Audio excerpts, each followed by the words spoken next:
শুভেচ্ছা আমন্ত্রণ খেলাধুলা ইন্ডিপেন্ডেন্ট টেলিভিশনের নিয়মিত আয়োজন যত খেলায় সাথে আছি সাইদ সাদিয়া। টি-20 ইনিংস খেলতে এসে টেস্ট খেলার অন্যতম কারণ ক্রিকেট উন্নয়নের প্রেমে পড়া। আমিনুল ইসলাম বুলবুল দেশের ক্রিকেটকে এগিয়ে নিতে চান সবার সহযোগিতায়। ক্রিকেট বর্জনের হুমকি দেয়া কর্তাদের দুয়ারে যেতে প্রস্তুত বুলবুল। সমালোচনা নয়, নতুন ভূমিকায় ক্রিকেট উন্নতিতে কাজ করতে চান সহ সভাপতি ফারুক আহমেদ। পাপনের পতন, ফারুকের পর বুলবুলের ছোট্ট একটা ইনিংস। শেষ পর্যন্ত নির্বাচিত কমিটি পেল বিসিবি, যেখানে সামনের সারিতে বুলবুল, ফারুক ও সাকোয়াত। টি-20 ইনিংস খেলতে এসেছিলেন, শুরুতেই উত্তর দিতে হলো সেই প্রশ্নের, ক্রিকেটের প্রেমে পড়েই নাকি লম্বা ইনিংস খেলতে চান বুলবুল? বাংলাদেশ ক্রিকেটের ডেভেলপমেন্টের প্রেমে পড়ে গিয়েছি। হয়তো শর্ট টার্মের জন্য এসেছিলাম এবং শর্ট টার্মটাই সবসময় প্ল্যান ছিল, কিন্তু যখন ট্রিপল সেঞ্চুরি প্রোগ্রামের মাধ্যমে ছোট ছোট কাজ করা শুরু করলাম, যখন সাফল্যগুলো দেখতে পেলাম, সেই লোকটা আমি ছাড়তে পারিনি এবং সেই লক্ষ্যে আমি রয়ে গিয়েছি, to serve more for my country. 4 বছরের জন্য দায়িত্ব পেলেন। প্রথম সভাতেই বন্টন করতে চান কমিটিগুলো। সবচেয়ে গুরুত্বপূর্ণ কাজ ক্রিকেট বর্জন করতে চাওয়া ক্লাবগুলোকে ফেরানো। নিজেই যেতে চান তাদের দুয়ারে। সকলকে আহ্বান জানাবো আমাদের সাথে একসাথে কাজ করে বাংলাদেশ ক্রিকেটকে এগিয়ে নিয়ে যাওয়ার জন্য। দরকার হলে আমরা তাদের কাছে যাব এবং যারা এই মুহূর্তে বোর্ডে নেই তাদেরকেও আমরা আহ্বান জানাবো আমাদের সাথে যেন একসাথে এই পথ চলায় সহায়তা করে। অতীত অভিজ্ঞতা একেবারে ভালো না ফারুক আহমেদের। নাটকীয়ভাবে ফিরে আসলেন সহসভাপতি হয়ে। বুলবুলের সাথে এক হয়ে কাজ করতে চান। আশেপাশে বাধা তো থাকবেই, এটা কিন্তু আপনি যে কোনো কাজই করেন না কেন, এটা আপনার অর্গানাইজেশনে থাকে, যে কোনো জায়গায় থাকে, সো এটা আপনি ওভারকাম করে, যেহেতু গোল একটাই, স্থির লক্ষ্য তো আমাদের একটাই, বাংলাদেশকে এগিয়ে নিয়ে যাওয়া, সেটা আমরা চেষ্টা করব। রাজ্জাক পাইলটের মতো ক্রিকেটার রয়েছেন এই বোর্ডে, তবে প্রথমবারের মতো কাজ করতে আসার সংখ্যাই বেশি। সেই চ্যালেঞ্জে জয়ী হতে আশাবাদী বুলবুল। মাজারুল ইসলাম, ইন্ডিপেন্ডেন্ট নিউজ। বিসিবি নির্বাচন নিরুত্তাপ। বেশিরভাগ পরিচালক পদ আগেই নিশ্চিত হয়। ভোটাভুটিতে তাই কোনো রোমাঞ্চ ছিল না। ক্যাটাগরি 3-এ নির্বাচিত হয়েছেন খালেদ মাসুদ পাইলট। এবার বোর্ডে এসেছেন বেশ কিছু নতুন মুখ।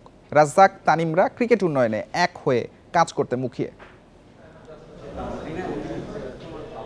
বিতর্ক, বয়কট, কথার লড়াই, শঙ্কা, নাটকীয়তার পর বিসিবি নির্বাচন অনেকটাই নিরুত্তাপ। ফলাফল অনুমেয় ছিল, ভোট গ্রহণ মোটা দাগে শুধুই আনুষ্ঠানিকতা। সোমবার সকাল 10টা থেকে শুরু হয় ভোট গ্রহণ, চলে বিকেল 4টা পর্যন্ত। মোট 156 জনের মধ্যে ভোট দিয়েছেন 115 জন। ঢাকা বিভাগে আনুষ্ঠানিকভাবে ভোট হলেও রোববার রেদওয়ান নির্বাচন থেকে সরে দাঁড়ান।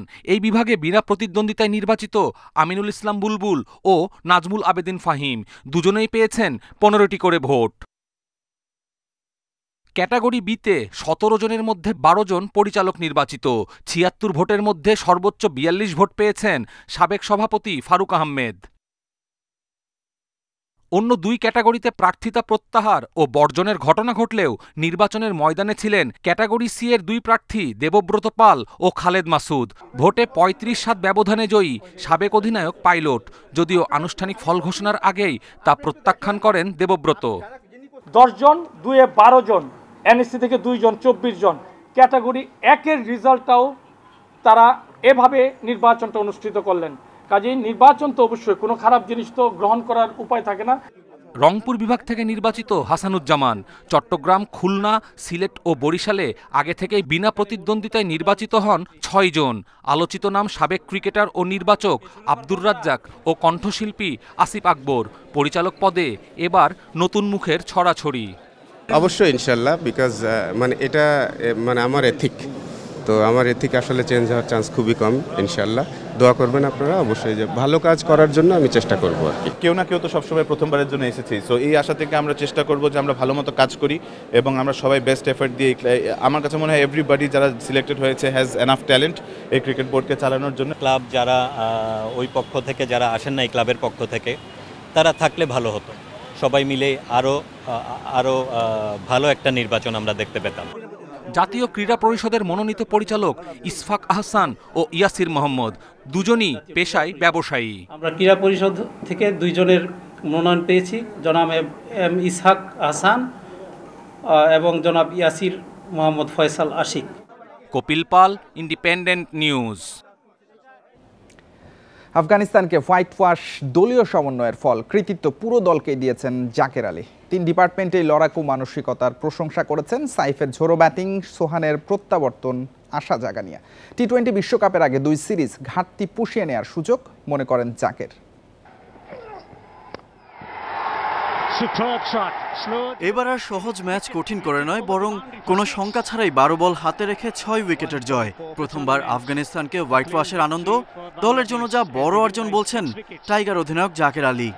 লিটনদা ছিল না, তো ওনার অ্যাবসেন্সে আমার দায়িত্বটা ছিল, তো আমি ঠিকঠাক মতো শেষ করতে পেরেছি, সো এই জিনিসটা ভালো। But all credit goes to আমাদের প্লেয়ার্স, তারা ব্যাটিং বোলিং ফিল্ডিং সব কিছুতে ভালো করেছে। এশিয়া কাপ শেষে tiger head coach Simmons Saif হাসানকে প্রশংসায় ভাসিয়েছিলেন। সিরিজের প্রথম 2 ম্যাচে সে চাপ হয়তো সামলাতে পারেননি, কিন্তু তৃতীয় টি-20তে জ্বলে উঠলেন। 7 ছক্কা 2 চারে 38 বলে ম্যাচ জয়ী 64 রান।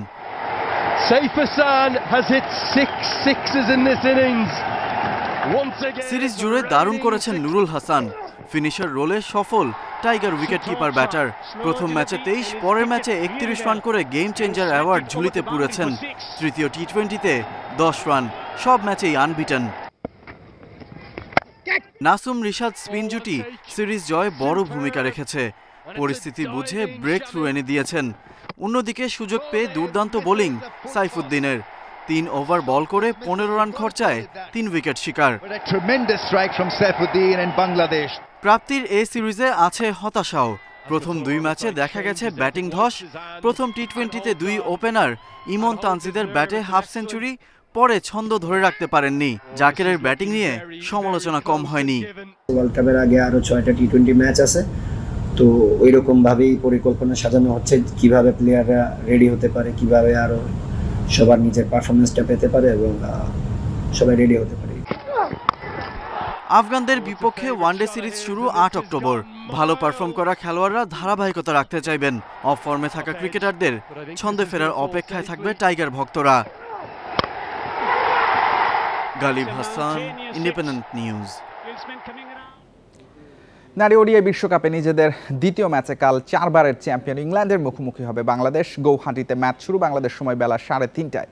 জয় দিয়ে মিশন শুরু করেছে দুদলই। পাকিস্তানকে 7 উইকেটে হারায় টাইগ্রেসরা, প্রশংসা কুড়িয়েছেন পেসার মারুফা আক্তার। অন্যদিকে সাউথ আফ্রিকাকে মাত্র 69 রানে অল আউট করে 10 উইকেটে জিতেছে ইংল্যান্ড। শক্তিমত্তায় ইংল্যান্ডের চেয়ে অনেক পিছিয়ে বাংলাদেশ। এর আগে ওডিআইতে একবার মুখোমুখি হয়েছে দুদল। 2022 সালের মার্চে সেই ম্যাচে 100 রানের জয় ইংলিশদের। এবারে আয়োজক ভারত হলেও পাকিস্তানের সঙ্গে বৈরিতায় যৌথ ভেন্যু শ্রীলঙ্কা। পাকিস্তানের বিপক্ষে টাইগ্রেসদের দুর্দান্ত জয়ের ম্যাচটি হয় কলম্বোতে, তারপর ভারতে এসেছে নিগার সুলতানার দল।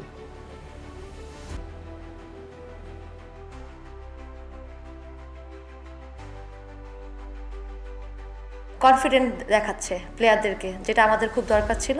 এবং প্রতিটা ম্যাচ তো ডিফারেন্ট হয়, সো অবশ্যই যত পজিটিভই জিনিসগুলো আছে আমাদের ফার্স্ট ম্যাচে, সেগুলো নিয়ে আমরা এগোতে চাই। এবার ফুটবল প্রসঙ্গ। এশিয়ান কাপ বাছাইয়ে হংকংয়ের বিপক্ষে ম্যাচ খেলতে ঢাকায় হামজা চৌধুরী বলেছেন ম্যাচ জিততে আত্মবিশ্বাসী তিনি। সকালে এসে বিকেলেই দলের সঙ্গে অনুশীলন নামেন হামজা। তাকে ঘিরে হংকং বধের পরিকল্পনা সাজাবে টিম ম্যানেজমেন্ট।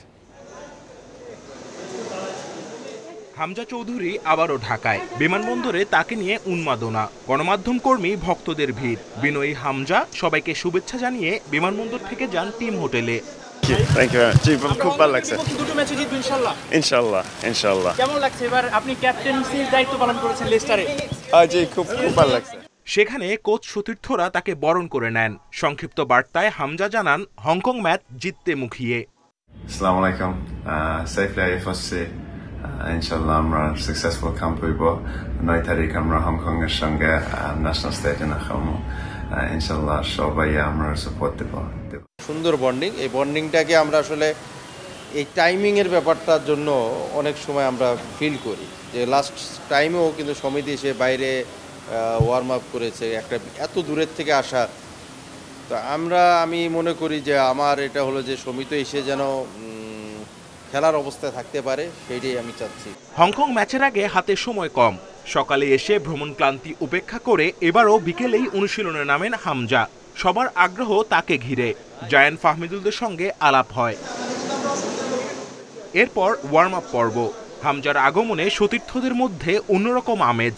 লেস্টার সিটির তারকার ওপর বাড়তি চাপ, কারণ তাকে ঘিরেই যে সমর্থকেরা নতুন করে স্বপ্ন দেখছে বাংলাদেশ ফুটবল নিয়ে।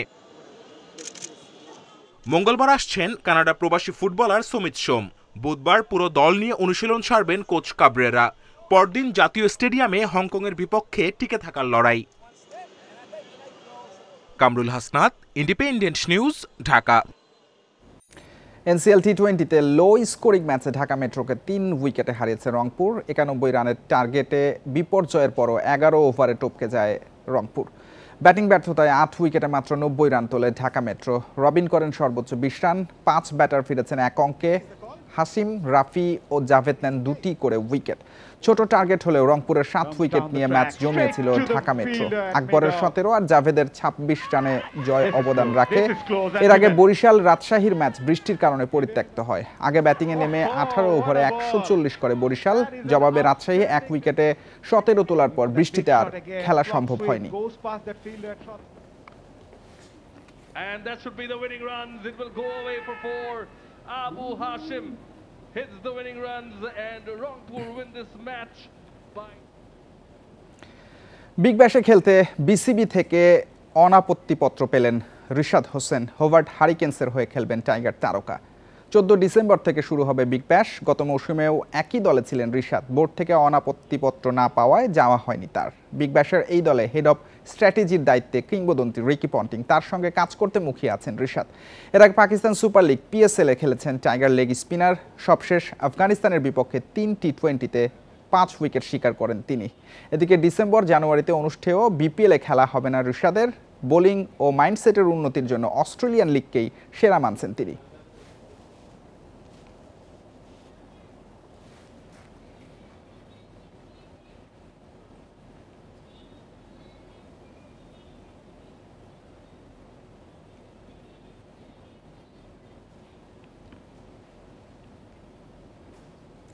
এই ছিল আজকের যত খেলায়। ইন্ডিপেন্ডেন্ট টেলিভিশনের সব খবর বিস্তারিত জানতে চোখ রাখুন ফেসবুক, ইউটিউব এবং এক্সে। আমন্ত্রণ পরের আয়োজন।